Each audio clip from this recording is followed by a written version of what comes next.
Plus 1 seconde au chrono, la Suède mène d'un but. La France n'a plus qu'un homme, une chance, une balle pour un miracle et une prolongation.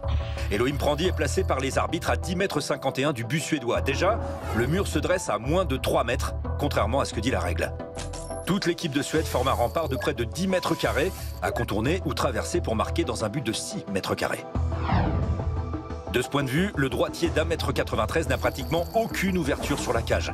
Prandi a déjà choisi, au coup de sifflet, il va contourner.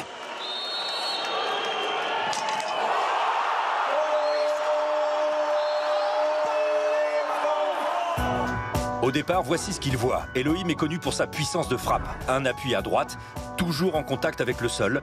Il se projette à l'horizontale et se dégage une fenêtre de tir. Son buste vrille de 44 degrés pour armer le fouetté du bras. Il gagne 1,19 m sur la droite. L'extension crée une ouverture tout en générant de la puissance. Le tir part à 9,60 m du but avec un angle de près de 9 degrés vers le haut. Le ballon est flashé à 108 km/h de moyenne. Sans élan, c'est colossal. Première constatation, le mur n'a pas assez suivi, bloqué par le dernier homme, comme on le comprend. Le gardien bouge en un peu plus d'1 dixième de seconde, à l'intuition, mais il perçoit le ballon trop tard pour le bon geste. Le ballon rebondit vers l'intérieur, mais tel quel, il ne passe pas la ligne. Dans son mouvement, le bras du gardien se retrouve sur cette trajectoire. Double peine.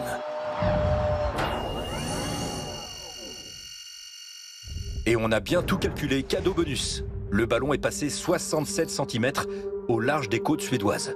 Une météorite hallucinante. La Suède a contesté ce but sans succès. Selon la règle, le lanceur doit avoir une partie du pied constamment en contact avec le sol. Et là, c'est bien le cas. Elle ne précisait pas qu'il devait s'agir du même pied.